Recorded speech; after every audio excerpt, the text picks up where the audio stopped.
Bonjour, chers membres du Conseil. Bonjour, mesdames et messieurs. Bienvenue à cette séance extraordinaire du Conseil municipal que nous devons tenir aujourd'hui, ce mardi 18 janvier 2022. Donc, membres du Conseil, vous avez été convoqués pour cette séance. Tout le monde a reçu l'ordre du jour. Oui. Donc, vous en avez pris connaissance, j'en suis persuadé. Donc, est-ce qu'il y a quelqu'un pour nous proposer l'ordre du jour et pour appuyer, s'il vous plaît? Je propose. J'appuie. Donc, Monsieur Allé, Madame Ossio. Donc, Monsieur Allé propose, Madame Ossio qui appuie. Merci.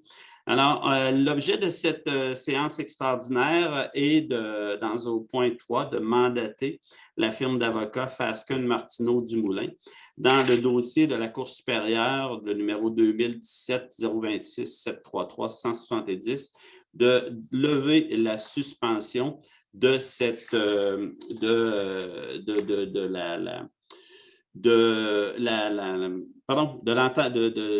on avait pris des recours et on a fait une levée de suspension à cette période-là. Donc, considérant l'entente pour améliorer, vous savez, là, je vais juste faire un préambule, là, vous savez qu'au cours des dernières semaines, au niveau de l'agglomération de Québec, on a, dès novembre, là, commencé nos contacts avec la nouvelle administration de Québec avec positivisme et avec espoir là, de régler là, nos différends au niveau de l'ADLO qui traînent depuis plusieurs années.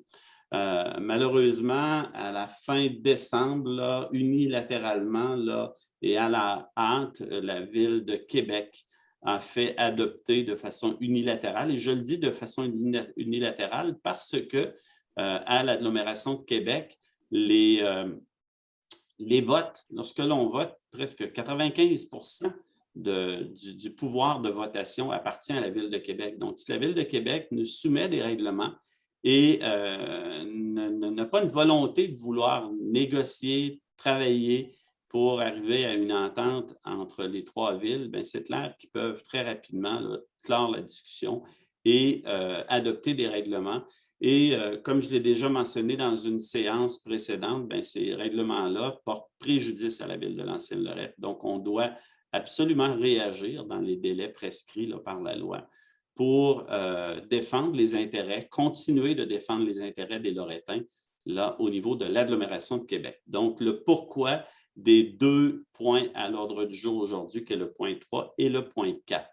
Donc, dans le point 3, j'y reviens au niveau du mandat à la firme de Fasken Martineau Dumoulin. Donc, considérant l'entente qui a été négociée là, et conclue le 16 janvier 2009 pour améliorer le fonctionnement de l'agglomération, concernant aussi l'entente pour appuyer le rôle de la Ville de Québec à titre de capitale nationale, survenu la même journée, concernant aussi le jugement de la Cour d'appel le 19 septembre 2018, considérant le jugement de la Cour supérieure pour le 19 septembre 2018, le jugement de la Cour d'appel le 14 septembre 2021. La Ville de Québec, considérant que parallèlement au dossier, la Ville de Québec avait entrepris un recours pour les années 2016 à aujourd'hui. Dans ce recours-là, il a été suspendu avant de procéder, il a été suspendu le 21 décembre 2017.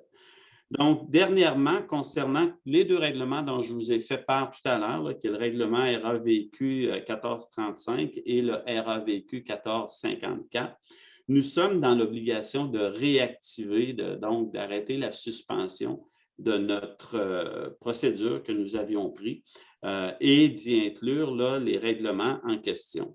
Donc, considérant que le recours dans le dossier devra être modifié afin d'ajouter une contestation de ces deux règlements. Donc, en conséquence, on vous demande, chers membres du Conseil, là, de mandater la firme Fasken Martineau Dumoulin afin de procéder à la levée de la suspension dans le dossier, que le Conseil municipal autorise la firme d'avocats à agir pour et au nom de la Ville jusqu'à jugement final dans ce dossier-là, et que les montants requis aux fins de la présente résolution soient pris à même le budget de fonctionnement au poste des honoraires professionnels là, que nous avons dans notre budget.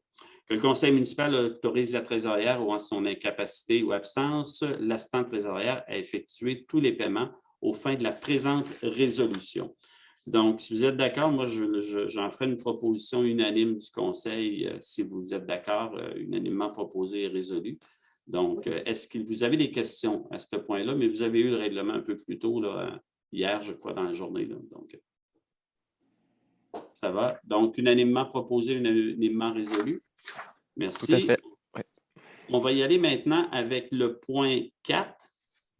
Donc, c'est toujours dans le cas des deux mêmes règlements, opposition de la Ville de Lancienne-Lorette au règlement d'agglomération sur le partage mixte, le 1435, en vertu de l'article 115 de la loi sur l'exercice de certaines compétences municipales dans certaines agglomérations. Donc, on parle spécifiquement du 1435 dans cette résolution-là, toujours conformément là, à l'entente pour améliorer le fonctionnement de l'agglomération, conformément aussi aux articles 69 et 115 de la loi sur certaines compétences de certaines agglomérations. Une municipalité liée peut s'opposer à certains règlements adoptés par le conseil d'agglomération. C'est ce que nous faisons présentement. Donc, on va en opposition avec ce règlement-là, qu'on s'est déjà prononcé lors des séances d'agglo. Bon, concernant toujours les mêmes ententes, l'entente de 2009 entre les villes, l'entente pour appuyer le rôle de la Ville de Québec à titre de capitale nationale, les jugements de la Cour supérieure et de la Cour d'appel, et considérant que la Ville s'est opposée au règlement sur le partage, le RAV 1435 adopté lors de la séance du Conseil d'agglomération le 22 décembre, ce règlement est inopposable aux villiers et que ce règlement édicte des critères quand même qui m'apparaissent subjectifs afin de déterminer quelle partie d'une dépense mixte constitue une dépense faite dans l'exercice des compétences d'agglomération qui sont inadéquates et inéquitables pour les municipalités liées. Donc, conformément à l'article 115 de la loi sur l'exercice de certaines compétences de certaines agglomérations, c'est tout un titre, hein, ça, celle-là, une copie vidimée de la résolution pour laquelle une opposition est formulée et transmise simultanément dans un délai de 30 jours à la Commission municipale du Québec et à chaque autre municipalité liée de l'agglomération de Québec.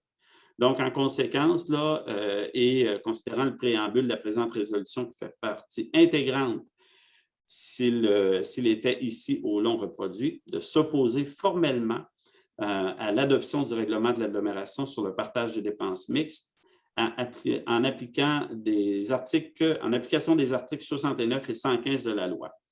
Donc, et de transmettre évidemment cette copie de la résolution par laquelle cette opposition est formulée à la Commission municipale du Québec et à chaque autre municipalité de l'agglomération. La Ville de Lancienne-Lorette se réserve tous ses droits et recours dont celui de formuler d'autres commentaires ou observations tenant compte que la Ville de Lancienne-Lorette n'a pas encore toute l'information requise pour analyser chacun des critères de répartition fixés par le règlement. Donc, le règlement 1435, comme on vous l'a dit tout à l'heure, vient édicter des critères subjectifs et inadéquats et équitables pour la Ville de Lancienne-Lorette, entre autres pour des pourcentages établis là, dans cette réglementation-là. Donc, je propose, vous avez vu le règlement, est-ce que vous avez des questions, quoi que ce soit? Donc, est-ce que je propose même chose, que ce soit unanimement proposé, unanimement résolu de l'ensemble du conseil municipal? Tout le monde est d'accord? Oui, absolument. Oui. Merci.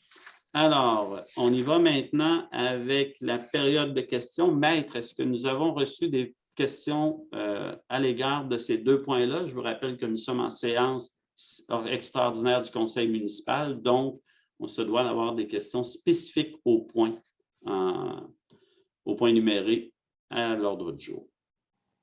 Monsieur le maire, donc on en a reçu deux. La première de M. Rosaire Lebel qu'on a reçue à 19h39 hier soir. Donc, suite à l'écoute de la dernière réunion du conseil d'agglomération, on entend trop souvent la phrase du genre « le vote a été demandé, les maires Junot et Pajot s'opposent à l'adoption du point XX et les autres membres sont en faveur, donc c'est adopté à la majorité. » On se fait pelleter encore des frais exagérés dans l'agglomération, même après le jugement de la Cour d'appel du 14 septembre dernier. Ma question est, allons-nous devoir toujours être en poursuite contre Québec pour la surfacturation? Va-t-il y avoir une fin? Merci. suis d'accord avec vous, M. Lebel, c'est comme le jour de la marmotte. On est entièrement d'accord avec vous. Dès 2006, là, on s'était aperçu qu'il y avait une surfacturation de la Ville de Québec, hein, une première fois. Et même à ce moment-là, le gouvernement du Québec reconnaissait que la loi concernant un déséquilibre qu'il y avait immense là, dans les votes au niveau de l'agglomération. Je l'ai dit tout à l'heure, 95% presque du pourcentage de vote appartient à la Ville de Québec. Donc, sur votre question, allons-nous toujours devoir être en poursuite contre Québec pour la surfacturation? On se doit de réagir. Donc, sincèrement, on souhaite que non. On souhaite que ça se termine. Je pense que cette année, à la fin de l'année, il y avait un espoir qui avait été suscité le 24 novembre dernier là, lors d'une première rencontre à l'agglomération de Québec. Malheureusement, et mes homologues, c'était tout entendu que ça prenait une entente, puis qu'il fallait s'asseoir prendre une entente, mais comment pouvons-nous appeler ça une entente quand c'est unilatéralement proposé et sans droit de regard, sans droit de discussion et sans droit d'avancement. Donc, comment on peut parler d'entente? Donc, ce n'est pas une entente. Et comme le résultat qu'on a aujourd'hui, on doit y faire face, il faut défendre les intérêts des Lorétains et des Lorétaines à tout prix, comme on le fait dans le passé, puis on va continuer de le faire ardemment. C'est une deuxième question de René Derry. Bonjour. Comment est-il possible de poser des questions sur des sujets dont il n'est pas possible d'en comprendre le contenu? Exemple, point numéro 3 du projet de l'ordre du jour. Serait-il possible d'ajouter un minimum de contenu pour que les sujets puissent communiquer quelque chose? Donc, en lien direct avec le contenu du projet d'ordre du jour de cette séance. Merci. On en prend bonne note, M. Derry. Je vous rappelle, je sais que vous êtes un habitué des séances du conseil municipal, donc je vous invite là, à voir la web-diffusion des dernières séances du conseil municipal où c'est qu'on a abondamment parlé et des séances d'agglomération, des 2 règlements en question. Donc, et qu'on avait, même dans les médias, là, les 2 villes liées de l'Ancienne-Lorette et Saint-Augustin avaient déjà mis de l'avant qu'on était dans l'obligation de s'opposer à ces règlements-là. Donc, mais on pourra voir là, pour une prochaine fois, mais évidemment là, que c'est déjà des faits qui sont connus là, au niveau public. Là, puis, je vous invite à quoi que ce soit lors de la prochaine séance du conseil, qui sera une séance régulière, on le souhaite, la semaine prochaine, à venir vous adresser nos questions. Vos questions, ça va nous faire plaisir d'y répondre. Ça complète les questions. Ça complète les questions. Bien, merci beaucoup. Donc, est-ce que les membres du conseil, vous avez des questions? Ça va? Donc, ça va nous prendre quelqu'un pour proposer la levée de la séance. Et quelqu'un pour appuyer, s'il vous plaît. Je la propose. M. Guérard. Et je l'appuie. Et M. Saint-Gelais. Alors, chers membres du conseil, merci beaucoup. Merci, mesdames et messieurs. Au plaisir de vous rencontrer bientôt lors d'une séance du conseil municipal, mais malheureusement, avec la situation actuelle, je crois bien que celle de mardi, la séance régulière de la semaine prochaine, sera à ce moment-là en direct, mais à distance là, au niveau de la télétravail. Donc, merci beaucoup. Au revoir.